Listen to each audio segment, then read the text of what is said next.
Today is another day of laying bricks for marathon training, and it is a speed workout today. So we're on the track.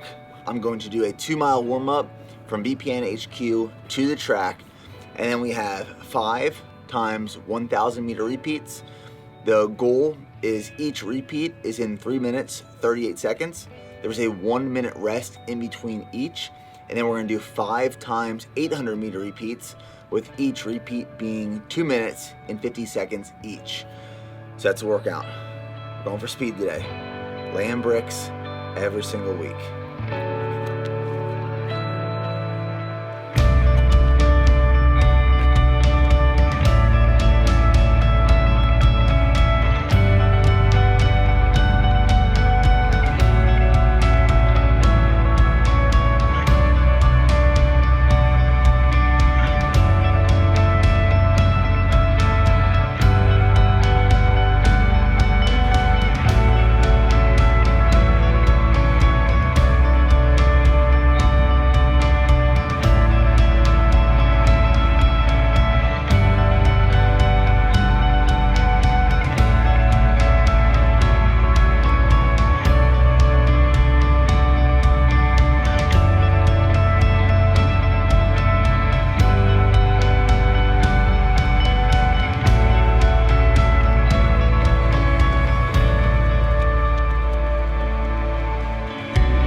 In terms of discipline, some people might look at discipline differently. One person might look at it as, if you wake up for the workout, check the box. The second person, that is the bare minimum, the requirement to start. Discipline is hitting your rest periods, hitting your splits, not running too hard or too slow. 1 minute, let's go.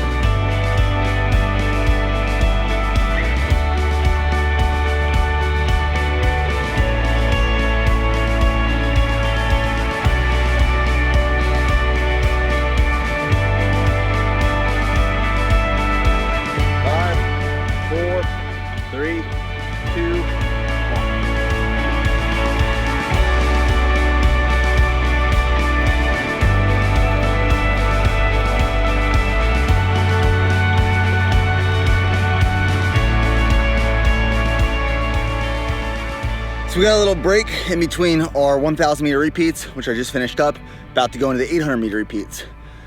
And here's what I want to discuss in this video, and it's a concept of burnout.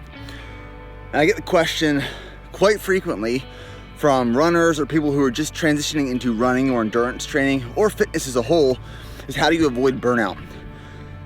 And I think the first thing you need to ask yourself, because I can relate, I've been there. I thought I've been burnt out physically and mentally at different points in my life when I necessarily really wasn't. And the question you have to honestly ask yourself, you have to dig deep and ask yourself and be realistic with yourself, is, are you actually burnt out? And there's a difference between physically burnt out and mentally burnt out. And we'll talk about those two things a little bit later in the video. But are you actually burnt out, or are you understimulated? And here's the thing, when you go into a training block like a marathon that we're in right now, the training gets very repetitive. You're running your easy miles, easy 80% of the time. You're showing up to the track, you're showing up on the road, on big marathon workouts, you're hitting tempos, you're hitting those paces, those workouts consistently on a regular basis. Why? You're laying the foundation. You're laying bricks on top of that foundation. And what happens when you go into a training block or a new fitness goal is you have this fucking stimulus that is just crushing through your blood in your veins across your body. And you wake up every single day to get after it. And day in and day out, that stimulus starts to decrease and slow down a little bit. It's not dumped and released into your body like it was in the beginning. That's where discipline, that's where consistency has to show up. It's day in, it's day out, it's hitting the workouts, hitting the splits, not expecting the stimulus, but knowing that fitness will creep in over time. So the first thing you need to ask yourself is, are you actually burnt out? Do you need rest? Do you need a deload? Do you need some sort of epiphany to wake you the fuck up? Or are you understimulated? which is an adaptation. It is normal. It is expected. You want that. You need that. Be honest with yourself, because it's very easy to lie to yourself to let you believe you're burnt out when you're really not.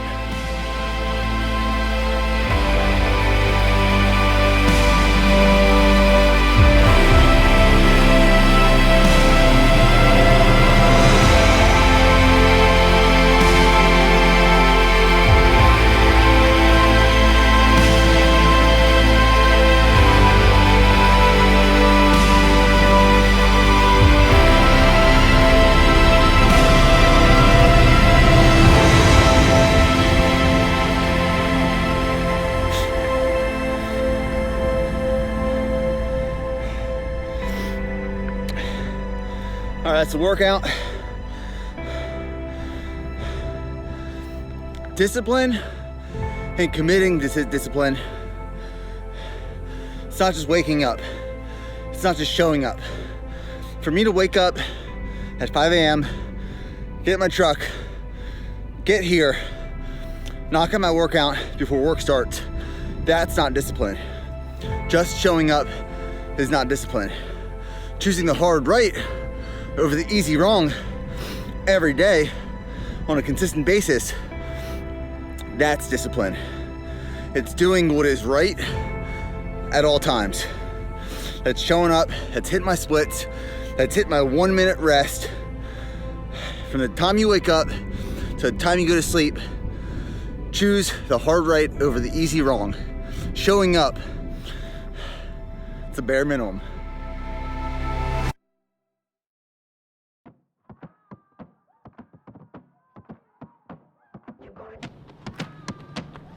This marathon prep is our way of helping you reach your goals by showing you what we are doing to accomplish ours. Throughout this series, leading up to the Buffalo, New York Marathon, we will provide you the tools, resources, and knowledge to PR your next race. Training as a hybrid athlete has taught me so much about endurance, from marathons, an Ironman triathlon, and 100-mile ultra trail races. I'm now setting the goal to run a sub 250 marathon. It's time to lean in and go one more.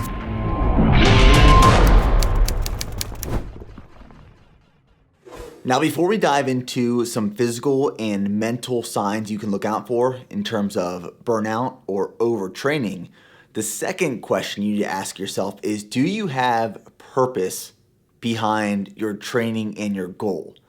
If you don't have intentional purpose, you are digging empty holes. And last week, I had Bedros Keuilian and Ray Cash Care on the Bear Performance podcast.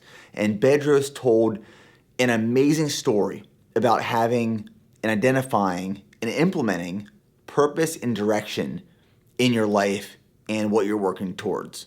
So we're going to listen to that right here. I'm going to tell you why people need a great routine.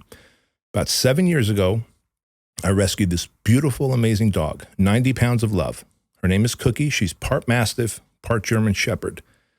I knew she was going to be our dog. I saw her picture and I knew like she was the one. My son and I flew to San Francisco. We rented a truck and we drove her back. Now, when we got her, we had never had a big dog before. So at the time she was 8 months old. And so she was pulling around my wife and my kids on the leash. I could barely hold on to her, Nick. And we had these like 2 little Chihuahuas at the time, and they were easy to manage. And so my wife's like, you know what? I think we need to bring in a dog whisperer or something. I'm like, cool, great idea. So we bring in this lady. She works with the dog for a few weeks, teaches it all the commands and which side of us to walk on and all that stuff. But then she spends about 3 days with us, teaches us how to work with the dog. And she goes, hey, this dog is part German Shepherd, part Mastiff, which means that as a German Shepherd, she needs a routine every morning. She needs to feel like she's shepherding your kids around and keeping them safe. Or maybe the routine is to make sure your house is safe, or wake up early in the morning and play catch with her 10 or 12 times. Because if this dog does not have a sense of routine that's consistent every morning, like a purpose, then she's going to start digging holes in your backyard. I'm like, wait, what? Why would this dog start digging holes in my backyard? She was, well, in the absence of not having a routine, she'll give herself a routine, because dogs get anxious and depressed and give themselves a routine, start digging holes in your backyard. Like, holy shit. While this lady's talking to me and my wife, I'm like smashing my wife on her arm, like, holy fuck, we're no different as humans than this dog. Because in the absence of purpose, we will start digging holes in our life. In the absence of doing something meaningful, we will start literally binge watching TV, binge eating, binge drinking, binge pornography, any vice will lead to self-destruction, holes in your life. And so people who think like, no, I'm a human being. I'm like, no, bro, you're a human animal. You're a human animal until you get to a point of self-awareness and consciousness where literally these eyes, it's just a window that you're experiencing life through, and you can respond and not react. And you can open doors for others instead of just like barreling through like a selfish piece of shit. That's the human animal who barrels through. The human being opens doors, says please and thank yous, is absolutely capable at killing someone. Like Jordan Peterson says, they're dangerous, but they know how to manage that. That is a huge difference. So someone who is structured morning routine sets themselves up to win. They have a purpose in life and they're constantly working towards that purpose as you are. Welcome to being a human being. And that is a massive differentiation. Now the question is, are you burned out or are you overtrained? And to caveat that, are you overtrained or are you under-recovered? There are arguments that there is no such thing as overtraining, but there is such thing as under-recovering. So, what will affect recovery? And what does this feel like? So things that affect recovery: your nutrition, your sleep, the amount of sleep you're getting, and the quality of sleep that you're getting. And I think most importantly, or I don't want to say most importantly, but it is very important for especially new runners going into a build, is volume and intensity acclimation. So one of the things we talked about earlier in this series is increasing weekly mileage by no more than 10%. It is really easy to hop into a prep and go from 0 to 100 real quick. And that is the fastest way to get injured and overtrain or under-recover. So what are some signs that you are under-recovering or overtraining, or you feel these effects of what you think is burnout? One of the data points and metrics that I love is resting heart rate. And that's why I keep track of my resting heart rate every day. I've seen in times where I'm under-recovered, I'm in big training blocks, I'm not feeling my best, my resting heart rate will increase. So that is the main reason I keep an eye on resting heart rate. I'm seeing an increase during a build or a block where that resting heart rate is increasing.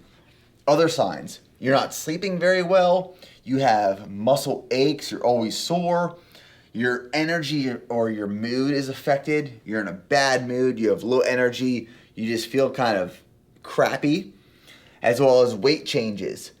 You might see that you're retaining some water weight, or you're gaining weight actually the deeper you get into a build.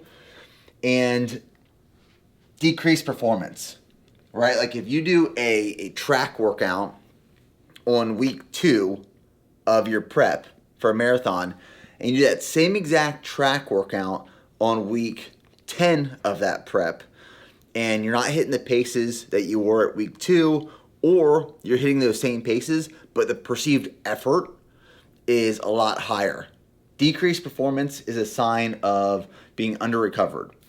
Now, how do we fix this? After we've addressed, okay, something's not feeling right, something's not going as of plan, what do we fix?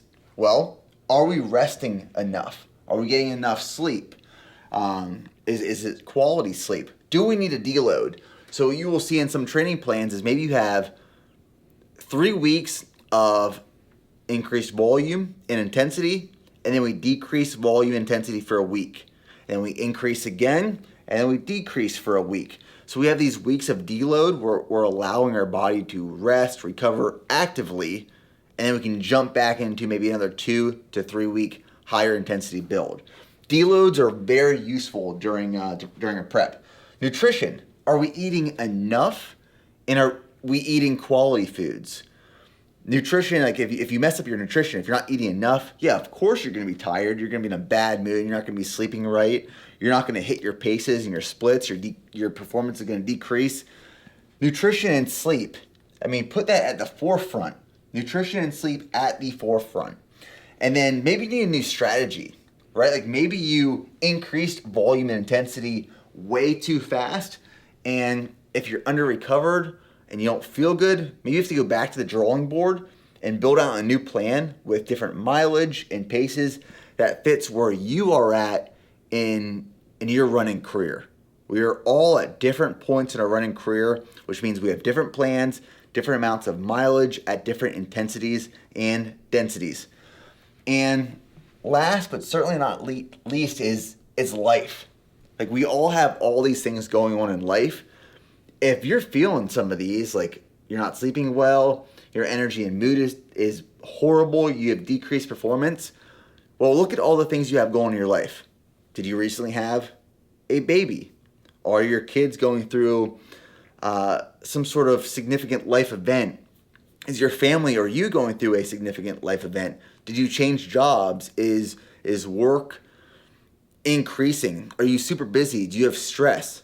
All of these things outside of the 1 to 2 hours a day that you're running can affect every other part of your life. And if you can't change parts of your life or make improvements to reduce stress, well, maybe you need to make changes to your training program or your recovery program. So you might be feeling the effects of being under recovered or what feels like overtraining or burnout, but let's take some things into consideration, make changes where we can, and then continue to make progress.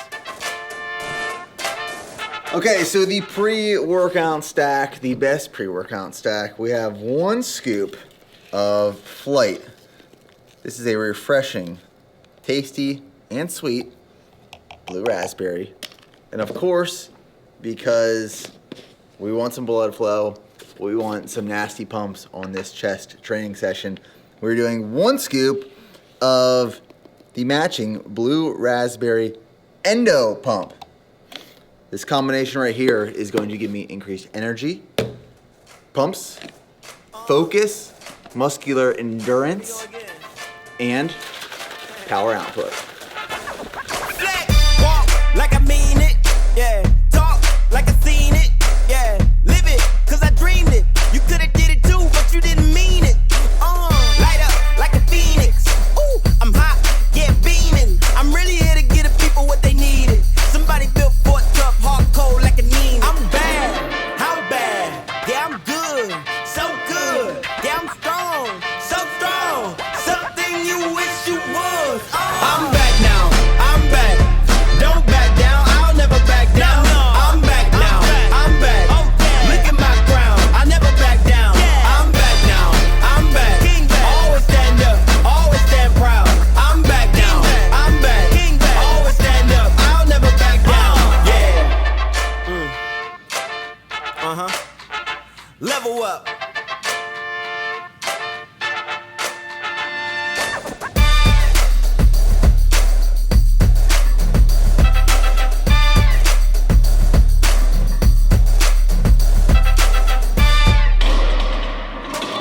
Now, the beauty of the hybrid athlete lifestyle is that it avoids, or at least supports to avoid, this perception of burnout through cross training, weight training alongside running or endurance training.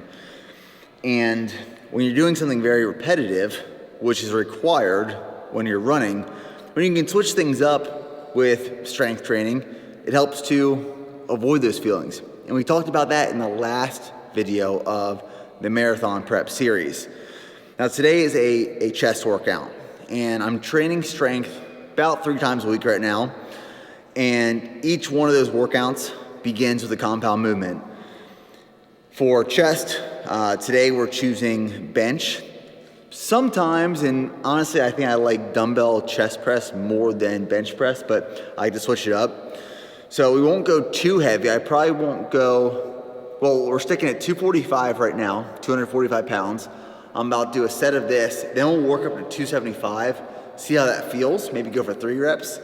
But I wanna show you my favorite way to get set up for the bench press. If you watch powerlifters, strength athletes, they all have their setup for all their movements. It's this routine for their bench, their squat, and their deadlift. I have mine. Everyone has their own thing. I like to get behind the bench, take one step forward at a time. I get my grip lined up right where I want it. I use these little pinky indicators, and then I pull myself forward. I get my butt on the pad. I get my shoulders tucked back there. We go for 6 reps.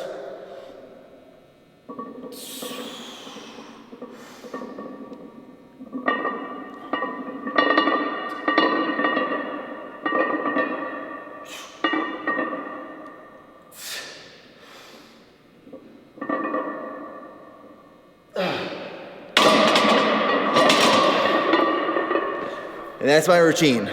It is just ingrained into my brain. I could do it in my sleep. I might do it in my sleep. Who knows? But we're gonna go for 275 now. See how that feels. I'm guessing 3 reps. With the windows down, looking down through the clouds, saying, man, I'm lit. You can get here, but you gotta work for it. Even when you lose, dog, you gotta kill that shit. Into the whole damn world, feel that shit. Yeah, I'm bad. How bad? Yeah, I'm good. How good? Yeah, I'm strong. So strong. Something you wish you was. I'm back now. I'm back. Don't back down. I'll never back down. I'm back now. I'm back. Look at my crown. I never back down. I'm back now. I'm back. Always stand up. Always stand proud. I'm back now. I'm back. Always stand up. I'll never back down. Yeah. Nothing's impossible. I make it possible. I'm not gonna lose any day. I'm somewhat tropical, thinking about obstacles that I can get through like every day. Who gon' lose? Not me. Never. No. I'm the lion. In the jungle. I'm the one. Forever. Yeah. I'm back now. I'm back. Don't back down. I'll never back down. Now this is one of my favorite chest supersets. I have 55-pound dumbbells in my hands right here. So we're going to do 10 reps of dumbbell flies directly into a neutral grip suspended press. So you'll do those neutral grip presses as many reps as possible. It's like an RPE, or rate of perceived exertion, 9. So this is what it looks like. We're gonna come back.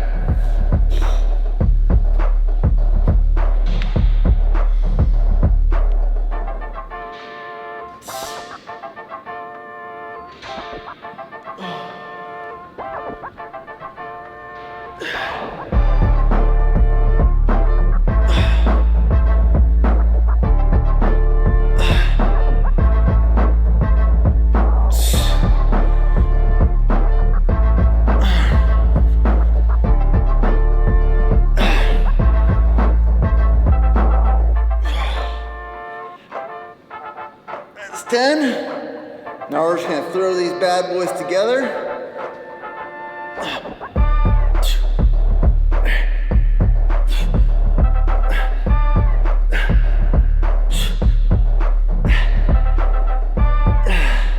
That's 9.